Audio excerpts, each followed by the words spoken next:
Observar o padrão que está aparecendo. Agora que estão olhando para o padrão, novamente, que nem a gente viu lá no elemento de linha, tem quantidades que eu posso pôr em evidência. Por exemplo, aqui tem o R, 1 sobre R. Então, Você já tinha ouvido falar de fatores de escala?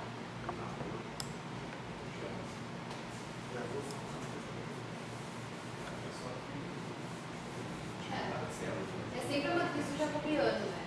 Vocês vão ver que ela sempre vai aparecer na diagonal. Você vai ser o fator de escala de cada um. a matriz jacobiana então vai ser o produtivo. É. Bom, aqui o que aparece em evidência é o 1 sobre R seno θ. Esse sistema de coordenadas esféricas é interessante porque a gente sempre vai utilizar ele como padrão para quando tiver superfícies muito mais complicadas e tudo mais. Se a gente precisar da intuição, a gente recuar ao sistema de coordenadas esféricas.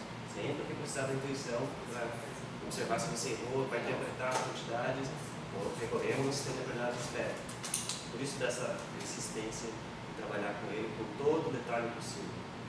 Se quiserem café, chegou o cafezinho novo aqui. Tinha que ter trazido a cafeteira para deixar ele bem quente.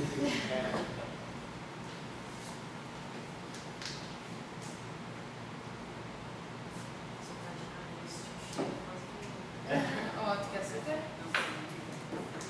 Bom, esses fatores aqui, se vocês olharem, são os fatores de escala e não é uma coincidência eles estarem aqui, mas isso vocês vão ver com mais detalhe na próxima aula.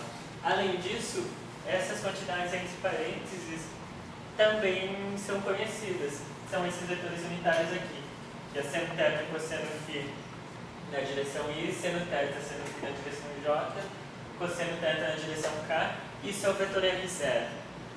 Cosseno θ, cosseno φ na direção I, cosseno θ, seno φ na direção J, menos seno θ na direção K, isso é o vetor θ0. Menos seno φ na direção I, mais cosseno φ na direção J, isso é o vetor φ0.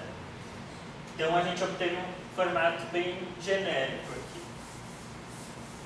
Eu acho que já vai escrever no nosso formuláriozinho reformulando.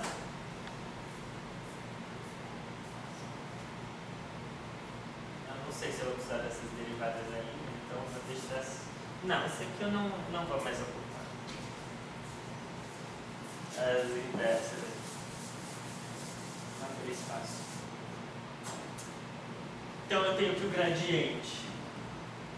Então um escalar é 1 sobre HR dV dr na direção R0 mais 1 sobre Hθ dV dθ na direção θ0 mais 1 sobre Hφ dV dφ na direção φ0. A essa altura vocês possivelmente já perceberam o porquê que eu estou escrevendo isso aqui. Porque está seguindo um padrão. Está aparecendo esses fatores de escala em todo momento. Aí vocês podem se perguntar, essas expressões que tem aqui, elas podem ser estendidas para qualquer sistema de coordenadas ortogonal? E a resposta é sim. Vocês vão ver isso nas próximas aulas. Mas a resposta é sim, e é aí que está a facilidade de você usar coordenadas generalizadas na notação inicial. Tá? Bom, se vocês notarem, deixa eu passar isso aqui para cá.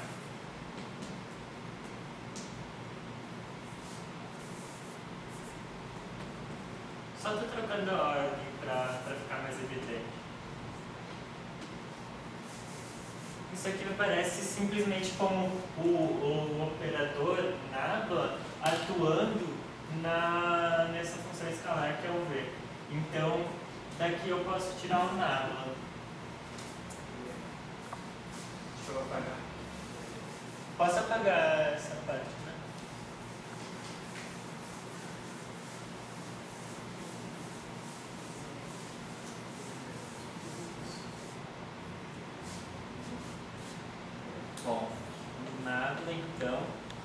igual. Eu vou escrever em termos, especificar os fatores de escala. Então, não, deixa eu começar aqui do início do quadro, porque as coisas vão ficar um pouco maiores.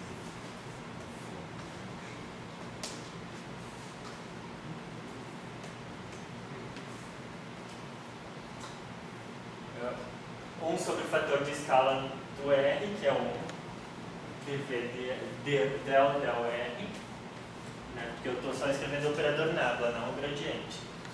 Mais θ zero, 1 sobre o hθ, que é 1 sobre R, del θ, mais φ0, 1 sobre o R seno θ, del φ. Esse é o nosso operador nábula. Por que eu estou escrevendo ele aqui? Porque eu já quero ir para a próxima quantidade de nosso interesse, que é o divergente com um vetor.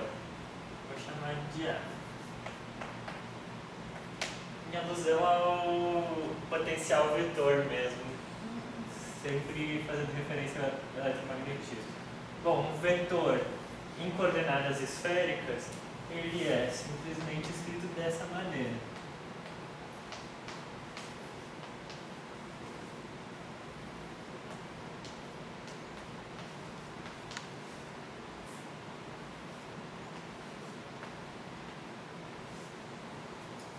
Aqui são as componentes, as novas componentes. As componentes alteram, mas o vetor continua o mesmo.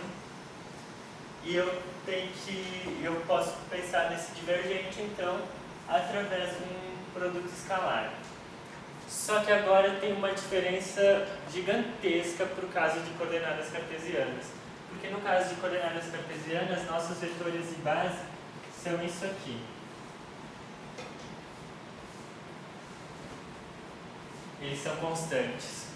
A derivada deles é zero. Então, eles não trazem muitos problemas na hora de calcular o divergente, por exemplo.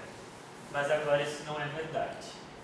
Então eu vou precisar das derivadas dos vetores unitários. Por exemplo, vamos passo por passo. Eu tenho o R0 aqui. E eu tenho essa derivada atuando em toda essa quantidade aqui. Quais termos têm dependência no E?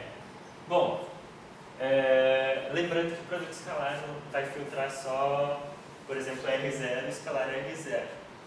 Então, o primeiro termo é lógico, que é esse aqui, o R0 escalar R0 dá 1, vai aparecer o del AR, del R. Felizmente não tem mais nenhum termo para esse aqui, porque os vetores unitários não dependem do raio. Então, eu precisaria transformar um vetor unitário no outro através da derivada para o produto escalar dar diferente de zero. Assim, o produto escalar dá zero. Isso não quer dizer, vejam bem, que as componentes dos vetores não dependam do raio. No caso geral, elas dependem sim do raio, elas podem depender.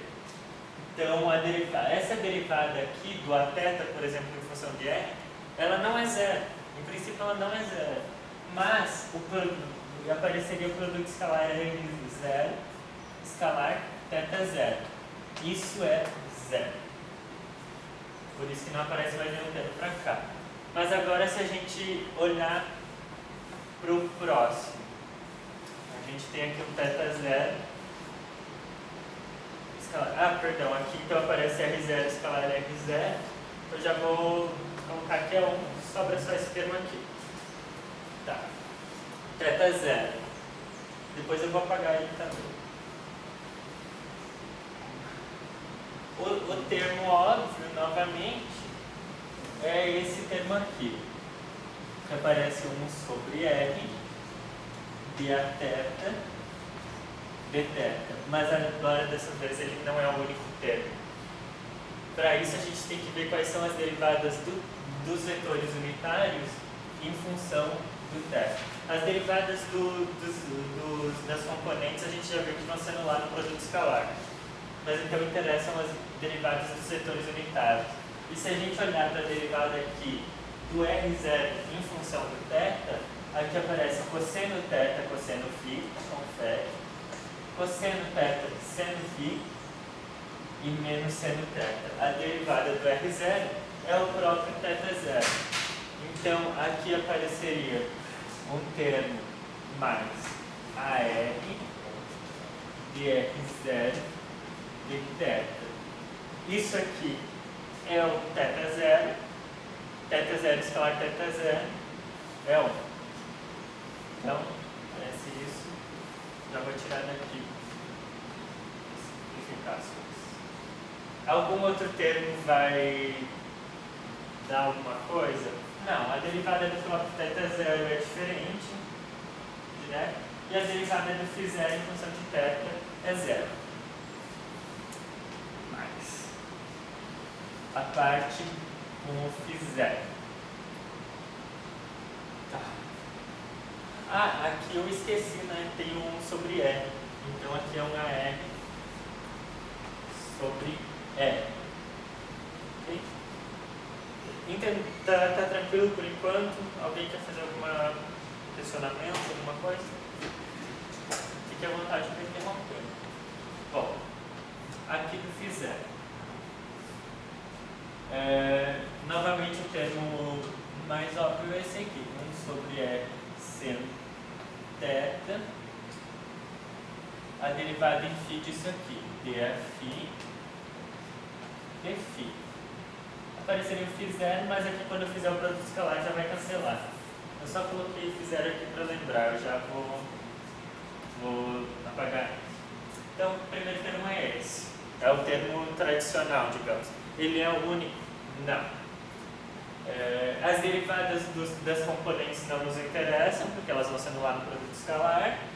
Então, vamos olhar a derivada do R0 em função do φ. Dá menos seno φ vezes o seno θ. Esse último termo se anula. E aqui aparece cosseno φ vezes seno θ.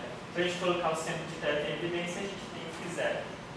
Então, aqui aparece teria 1 sobre R seno θ. Daqui. A derivada em φ do R0 apareceria o AR. A derivada em φ do R0 é seno θ vezes o φ0. Opa, cancela então o seno θ com o seno θ. φ0 escalar φ0 dá 1. Sobra só AR sobre R. Esse termo aqui então está repetido. Agora vamos derivar esse outro termo aqui, θ0. A derivada do θ0 em função de φ, esse último termo se anula. Aqui a derivada do cosseno é menos seno e a do seno é cosseno. O cosseno de θ fica em evidência. Então aparece aqui 1 sobre R seno θ. Aparece o cosseno de θ. Aparece o Aθ. E aparece o φ0, escalar φ0, que dá 1. A pergunta é, terminou por aqui? E a resposta é não. Está faltando um único termo aí. Deixa eu colocar aqui embaixo, a gente tem o φ0, escalar. E o último termo que está faltando é a derivada disso aqui. A gente tem o 1 sobre R seno θ. A gente tem o 1 sobre R seno θ. Tá, que eu me perdi um minutinho aqui. O Afim. E a derivada do próprio vetor unitário na direção φ em função dele mesmo. A derivada do menos seno é menos cosseno.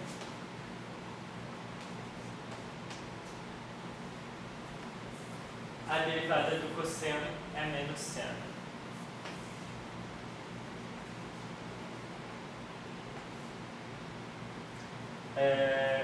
A gente não identifica isso como nenhum vetor unitário. Então, isso é um problema? Não.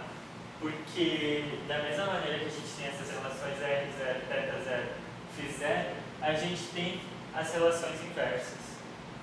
A gente pode escrever o I, J e K em função da nova base. Vai inverter essa matriz agora? Não. Só esse elemento que é o que vai ser indispensável. Deixa eu ver.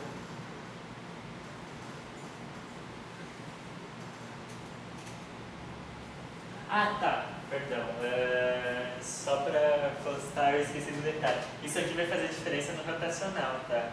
Aqui, o produto escalar disso com isso, vocês vão ver, é menos seno φ na direção I mais cosseno φ na direção J. Eu preocupando vocês um pouco antecipadamente. No rotacional é necessário inverter isso, tá? Mas não é muito difícil, não. Nesse caso aqui, o I e o J são mais complicados. Então, o produto escalar disso dá seno φ cosseno φ menos seno φ cosseno φ. Então, esse termo vai embora. No caso do rotacional, não vai.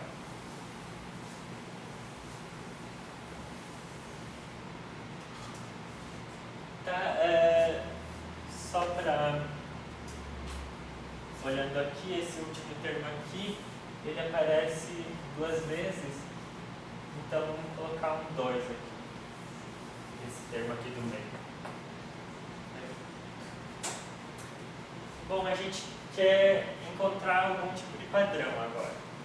Vamos olhar os termos que têm o AR em comum.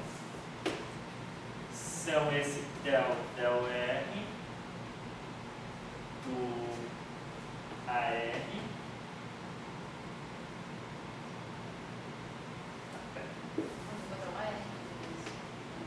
mais 2. Eu vou apagar o que eu estou escrevendo aqui, tá? AR sobre R. Se vocês olharem com cuidado, isso aqui pode ser escrito. Deixa eu ver só se é essa situação mesmo que eu estou esperando.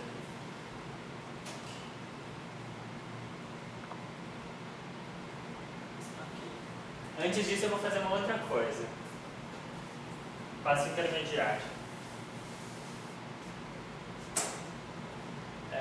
A gente está vendo aqui que apareceram os fatores de escala, o Hθ, o HR, o Hφ, mas eu vou fazer uma outra coisa, eu quero colocar tudo isso em evidência. Vou colocar aqui 1 sobre R ao quadrado seno θ. Esse aqui, se vocês lembrarem, é o jacobiano, que eu coloquei antes. Então aqui, eu já vou fazer esse produto aqui, colocando isso em evidência. Eu já vou juntar os termos com as mesmas componentes. Então isso aqui é R ao quadrado seno θ dAr dr mais 2R seno θ AR sobre R. Ah tá, o AR ia aparecer o R quadrado seno θ dividido pelo R, por isso que ficou R seno θ. AR são esses dois termos que dependem do AR mais os termos que dependem do Aθ. Multiplicando então por R ao quadrado seno θ, aparece R seno θ dAθ dθ. Multiplicando por R ao quadrado seno θ sobra. Opa, é esse aqui. Por R ao quadrado seno θ sobra o R cosseno θ Aθ. E o último termo que sobrou é esse aqui, que multiplicando por R ao quadrado seno θ dá R dφ dφ. Bom, esses são todos os termos do divergente. Esse aqui.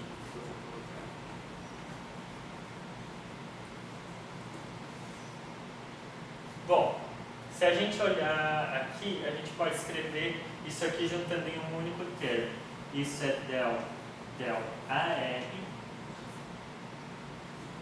do R ao quadrado Não deu R pra isso. Del R, do R ao quadrado seno θ a R. Se vocês derivarem isso, dá 2R seno θ a R, e mais R ao quadrado seno θ dAR. Eu estou colocando o seno θ aqui, embora ele seja uma constante, por um motivo bastante simples. Isso aqui a gente pode identificar como um produto dos fatores de escala Hθ com Hφ. Então, já começa a aparecer dessa forma. Poderia ter o HR também, mas a gente vai ver que vai aparecer esse padrão. A derivada em R aparece Hθ Hφ. Então, vamos olhar as outras derivadas. O del θ vai aparecer o R seno θ a θ. Se a gente derivar isso aqui, vai dar R cosseno θ a θ mais R seno θ a θ de θ, que é esse termo aqui. O último termo, e aqui a gente pode pensar que temos o Hφ vezes o HR, que é a unidade. Mais del φ. Aqui aparece aqui vai aparecer simplesmente o R a φ. A derivada disso, o R não depende do φ, vai ser simplesmente o R e a φ de φ. Então, esse é o nosso divergente. Voltando aqui para a nossa tabelinha, o divergente de um vetor, ele é escrito como 1 sobre HR, Hθ, Hφ, que é o jacobiano,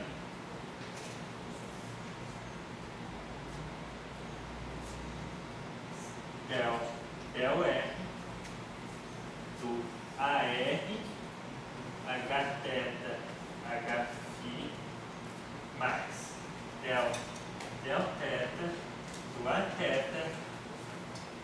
HR, Hφ, mais, deixa eu escrever um pouquinho menor, Aθ, HR, Hφ, mais del φ do Aφ,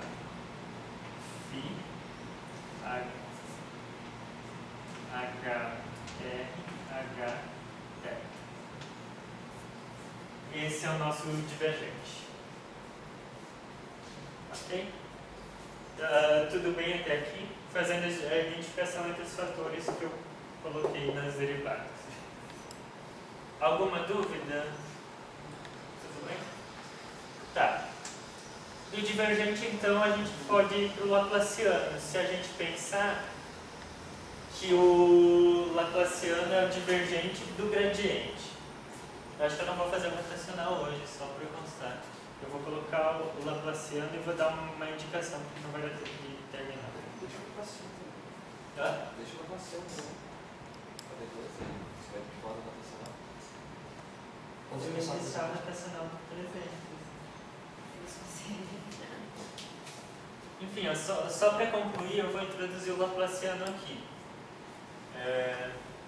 Se a gente olhar, vamos olhar para essa expressão mesmo e comparar ela aqui com o gradiente. Aonde eu coloquei o gradiente? Tá, sim. Eu estou fazendo um produto, posso pensar nisso como produto escalar daqui do mapa, com isso aqui. Então, substituindo aqui as componentes dessa quantidade aqui, o que a gente tem é o seguinte. Então aparece o Laplaciano do V igual, aqui copia,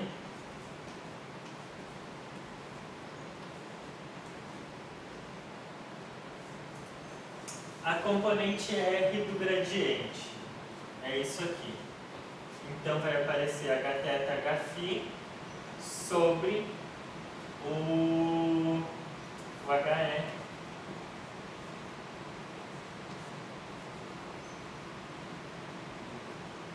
E aqui aparece a derivada.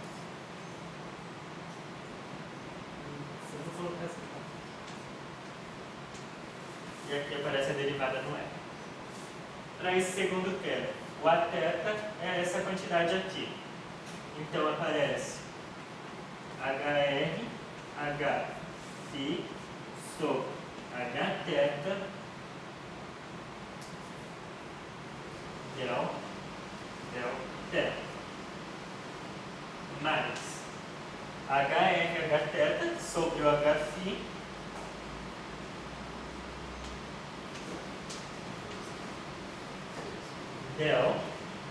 del φ, tudo isso atua no escalar φ. Na frente de cada um desses fatores tem mais uma derivada. Sim, eu matei essas derivadas aqui, perdão. Aqui aparecem então duas derivadas no R.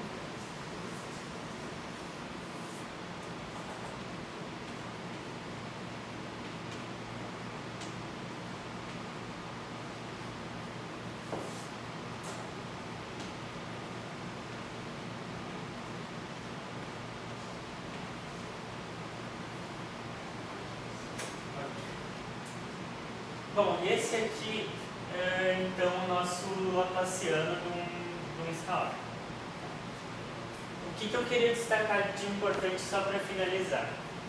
Primeiro, como fazer o rotacional? Eu imaginei que não daria tempo para ele aqui, mas enfim. Rotacional, a gente pode pensar como produto vetorial do nabla como A. Então aqui vai ser o produto vetorial dessas duas quantidades aqui.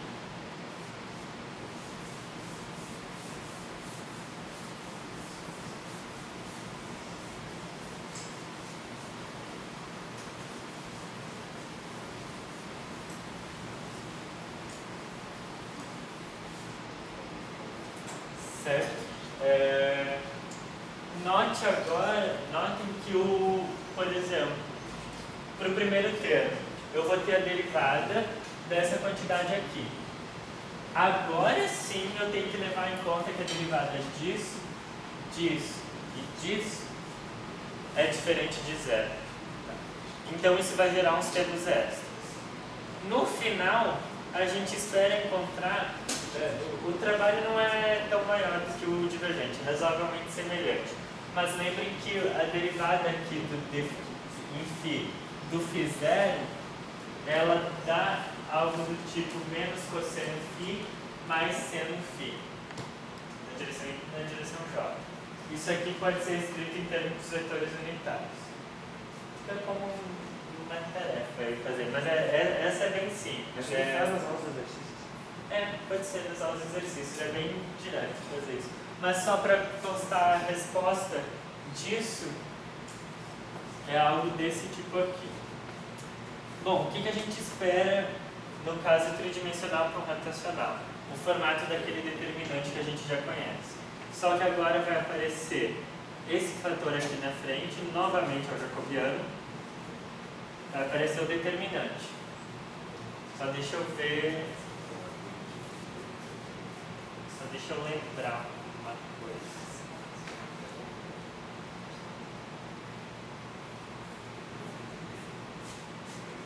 Em cima do determinante sempre apareciam os vetores unitários. Agora, junto com os vetores unitários, vai aparecer o fator de escala.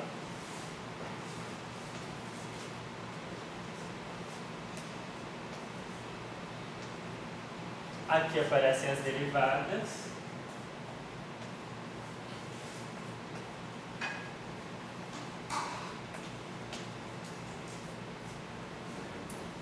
E, por fim, aparecem as componentes, mas novamente aparece o fator de escala.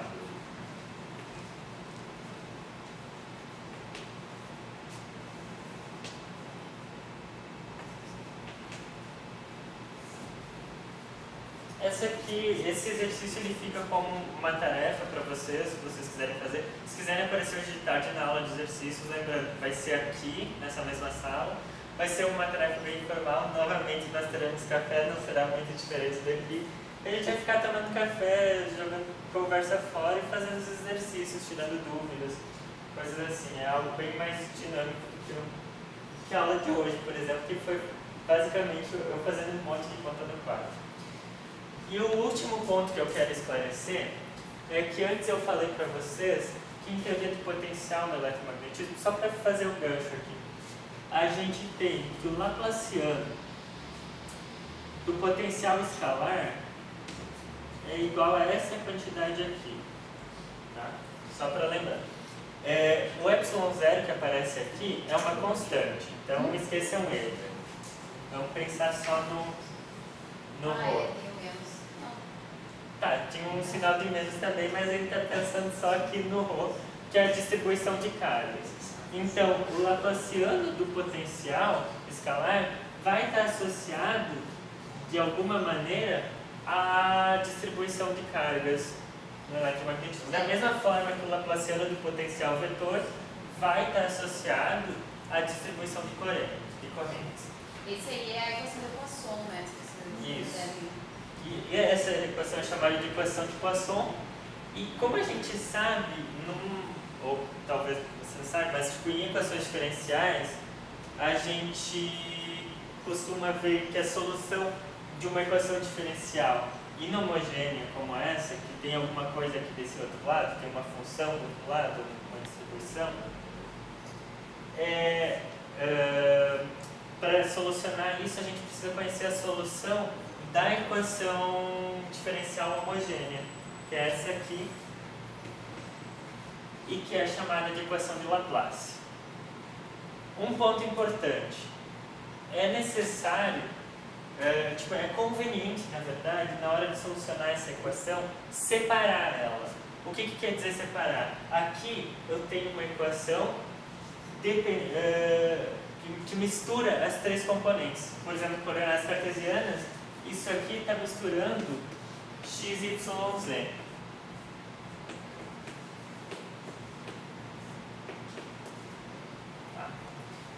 Isso aqui não é uma coisa muito fácil de resolver. Mas agora imagine que você pode separar isso em três equações diferenciais distintas, uma para cada coordenada. Isso sim é uma coisa bem mais trivial da gente, não trivial, mas bem mais conveniente de se trabalhar. Por exemplo, eu vou fazer em coordenadas cartesianas porque é realmente breve a separação, mas também fica então como uma atividade vocês verem coordenadas esféricas, mas aí é análogo. O Laplaciano ele é escrito como isso aqui.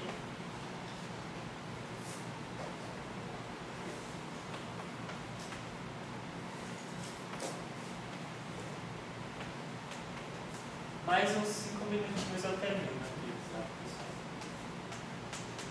Então, a minha equação de Laplace fica isso aqui. A ideia da separação de variáveis é primeiro supor que o escalar que está aqui, ele possa ser escrito como um produto de funções independentes. Uma função de cada coordenada, por exemplo, x de x, y de y, z de z. Usando isso, a gente quer tentar escrever isso aqui separadamente. Tá? Se a gente olhar aqui e fizer essas derivadas, vai ficar algo do tipo yz d ao quadrado de x dx ao quadrado mais xz d ao quadrado de y dy ao quadrado mais xy d ao quadrado de z del z ao quadrado igual a zero. Como é que a gente separa essas três equações? Bom, primeiro eu vou dividir aqui por x, y, z. Então aqui vai aparecer 1 sobre x, 1 sobre y, 1 sobre z. Se vocês olharem, já começa que os três termos eles são independentes aqui. Esse termo depende de x, esse termo depende de y, são y minúsculo, tá? E esse termo depende de z. Então a gente já está mais ou menos no formato que a gente quer. Em coordenadas esféricas dá uma complicadinha, mas não é nada demais. É sempre importante tentar ver se um sistema de coordenadas é totalmente separado. Nem sempre isso é verdade, mas é bastante conveniente quando é verdade. Então, por exemplo, vamos evidenciar essa quantidade aqui. colocar desse lado da igualdade somente a parte dependente de x. Opa. A ideia é, como x, y e z são completamente independentes, essa parte aqui é independente dessa parte aqui. Então, essa solução vai ser verdade quando isso aqui for igual a uma constante. E daqui a gente já tira a primeira equação diferencial. 1 sobre x d ao quadrado dx dx ao quadrado igual a ômega 1 ao quadrado. Essa é uma equação diferencial que a gente tem mais facilidade para resolver. Bom, agora vamos trocar isso aqui. Vamos passar essa parte em z para o outro lado, aqui fica positivo, aqui fica negativo. E agora eu tenho duas outras equações. Novamente, as coordenadas são ortogonais, elas são independentes uma da outra. Então, se elas são independentes uma da outra, não tem nenhuma relação entre elas, isso também é uma constante. E daqui surgem as nossas duas novas equações diferenciais. Eu vou colocar um sinal negativo, só para ficar mais bonitinho. Então a equação em y vai ficar d ao quadrado y dy ao quadrado vezes 1 sobre y igual a ômega 2 ao quadrado. E a equação em z é essa aqui. Eu vou passar isso aqui para cá.